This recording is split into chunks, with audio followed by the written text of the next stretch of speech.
It's 2 p.m. Central African time on day 322 of the lockdown in South Africa. Coming to you live from our Auckland Park studios. This is the last hour of On Point for today. Thanks so much for being with us. My name is Mkhuleko. In the headlines at this hour. President Cyril Ramaphosa is expected to deliver a much anticipated but low-key State of the Nation address. The economy, high unemployment and COVID-19, just three of the pertinent issues expected to top this evening's address. And Gauteng law enforcement admits to poor policing of the province's taxi industry.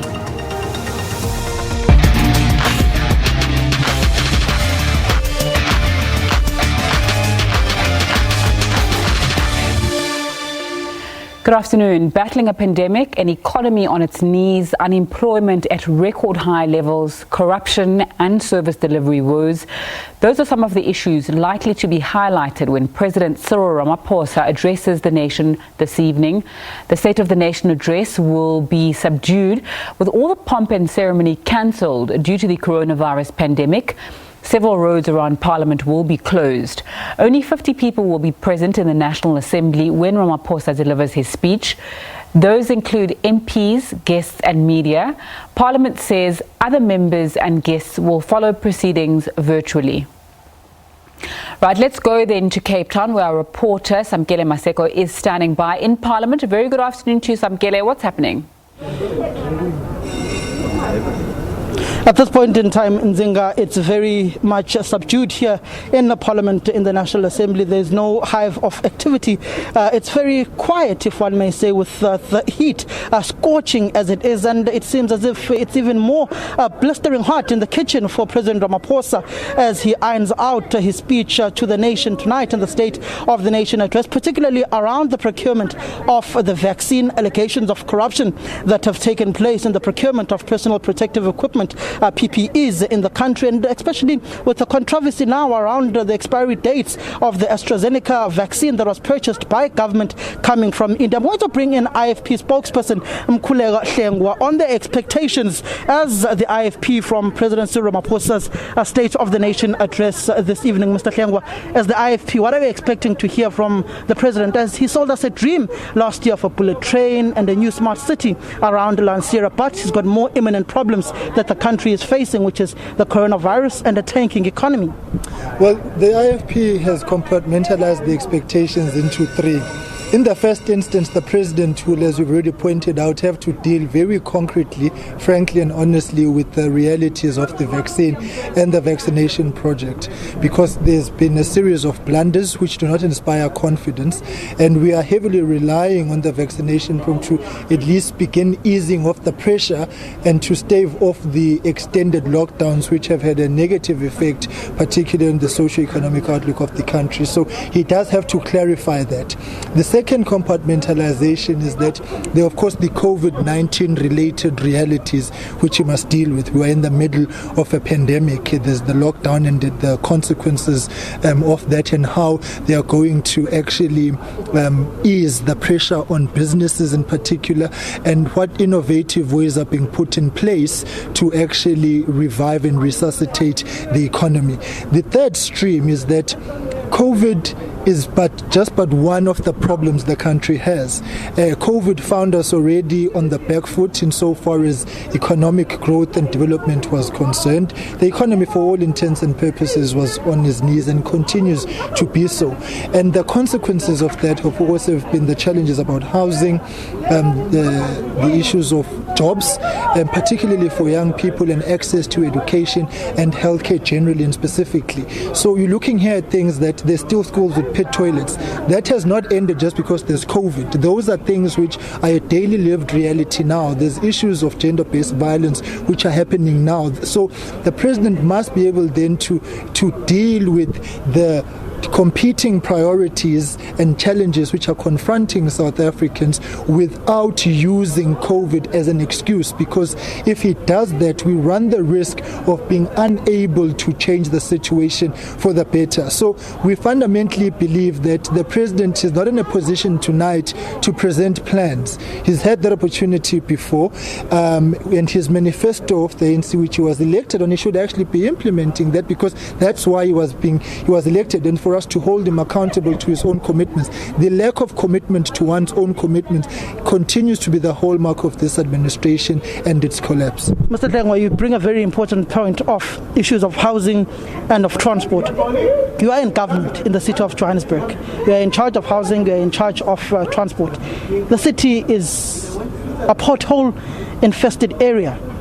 You raise issues of governance when it comes to the issues of President Ramaphosa, but you as the IFP as well must take some sort of introspection and responsibility in terms of governance, particularly if you look at how the economic hub is in the country, when you look at the potholes in Johannesburg and the issues of lack of housing that they have tried to address, particularly when you go to areas like Alexandra. That community was promised housing. How far are those processes in your words from your own... No, they were not promised by the IFP. They were promised by the president. He went and made promises without consultation with anyone. That's on him. But what is on us is that the MMC of housing in the city of Johannesburg is doing an excellent job with Comrade Umlungisi Mabaso, and we are quite happy that in just over a year having taken that office has been able to turn things around and has been actively on the ground. The issue of the potholes in the city of Johannesburg, MMC Makuba is keenly aware of those challenges, and the JRA actually is working day in and day out to sort that out. Are they moving at a pace that is satisfactory? No, they're not, and the party has made that very clear to them, and they are going to double up their efforts. But we are not here speaking about the state of the city of Johannesburg. We are here dealing with a president who has been elected on a mandate to change the collective, sustainable, lived realities and livelihoods of our people, and the pace has not been to the extent to which even we can tolerate. There are certain things where there's an understanding that South Africans can apply to the issues we have. We have reached a point where we are no longer able to do that. The president last year presented an economic recovery plan in the very chamber where we will be speaking tonight. He needs to be able to explain and account for that. He called a joint sitting, a special joint sitting on the issues of gender-based violence. He needs to account for that. What the president must not do is come tonight as if he's presenting a SONA in a vacuum. He's presenting a SONA against the backdrop of commitments and promises that he has made, and he needs to move from that premise if we are to have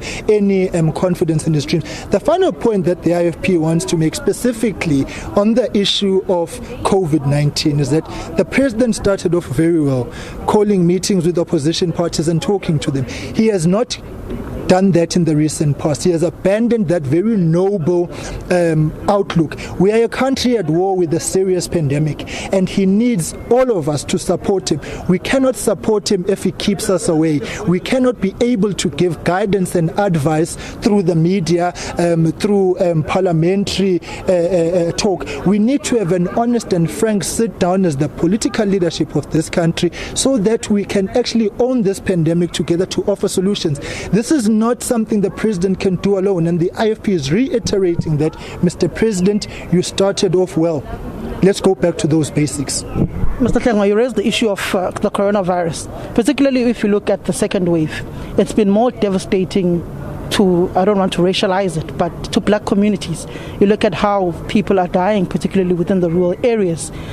What will essentially you as the IFP be looking for in the speech, and how it speaks to the ordinary man in the ground, speaks to the ordinary person in an informal settlement, speaks to the ordinary person in a dilapidated house in Wavuma, for example, in the northern parts of KwaZulu-Natal, or in rural Vembe? Well, I mean, I'm a rural boy myself. In my village, we've lost 35 people just in January alone, and in the first week of Feb. I just survived COVID. I'm still dealing with post-COVID fatigue, for lack of a better term. So I fully have got a keen understanding of the real dilemmas that are there. what the president has to do is to ensure that infrastructure development in rural areas is prioritized. You cannot speak about the washing of hands and hygiene as one of the issues which must be prioritized for dealing with COVID, yet water provision doesn't happen. Mfome, where I come from, we went on for almost 11 weeks without water, and yet you want us to be successful in the fight against COVID. You are speaking about innovations in schools as we speak now, but the question is, are rural schools actually an apex priority for this government? The answer is no. And so those are the issues the president must deal with tonight. The capacity of rural clinics where our people rely upon to get access healthcare is not in a condition that inspires confidence. Shortage of doctors in those clinics, a doctor coming only once or twice a week. What happens on the other days? The inability to roll out ambulance services to go to those communities where I come from, for an example, Mfome. Those are things that are not happening, and that is the general sentiment which South Africans have about how rural communities have been put on the back foot. So the president must have a particular focus there as well. And one of the things to achieve that, of course, is to prioritize rural economic development and prioritize them as economic hubs and move into those spaces to build expertise and knowledge on how they can be job creators and job drivers to actually assist people. So this actually is something which is not just for SONA tonight, but has to be a specific focus if we are actually to turn the lives of our people for the better. And they have been neglected for the longest of time, and that is why you've got the mad rush to the cities, which they in themselves are already stretched by the seams. And so we need to take a step back and say, how can we utilize rural areas as economic enablers, and then of course build around them in the issues I've just outlined. Mr. Hlengwa, I was totally out of time, but I'm just going to throw in this last question. On the issues of oversight as SCOPA chairperson, what have you found to be the biggest threat on issues of corruption when it comes to PPE procurement, and is there any threat of another saga or scandal around the procurement of the vaccine? The absence of political will from political deployees to impress on those in their offices to do the right things as consistent with the law. The law and the constitution are sufficient in its prescripts in what has to happen, what must not happen, whether you are spending during an emergency or it's normal expenditure and procurement or its deviations. Secondly, the absence of consequence management and successful prosecutions are an enabler, because if we do not take those action steps from, yes, that it's precisely why we have written to the Minister of Health and Finance to say we want a public, open adjudication process on the vaccine tenders to avoid a repeat of the PPE scandal. But I think that's a discussion we'll have to have more extensively, particularly considering the SIU presentation to us yesterday, and there have been significant strides to that. But the indictment is it costs money for the law enforcement agencies to go and recover money. The SIU has already spent 70 million rands on these operations, and the likelihood is that they'll end up spending 120 million. Yes, we are recovering money. The NPA has received a number of referrals, and they've already assigned prosecutors. And so as a committee, we are quite satisfied that the SIU is moving in the right direction in this fight against corruption. But we remain fundamentally concerned at the fact that there seems to be no political will, and we will be engaging with the presiding officers insofar as building up our own capacity as a committee and to devise other means and mechanisms in terms of how we can strengthen our oversight. So we do recognize we've got our work cut out. Thank you very much, Mr. Hlengwa. That was Mkhuleko Hlengwa, the spokesperson of the IFP. I doubled him up as chairperson of SCOPA there at the end on the issues of investigations around corruption when it involves the procurement of personal protective equipment. Samkele Maseko, our political reporter, giving us an update from Parliament there. He is going to be standing by to keep us updated in the run-up and possibly after that speech as well. So law enforcement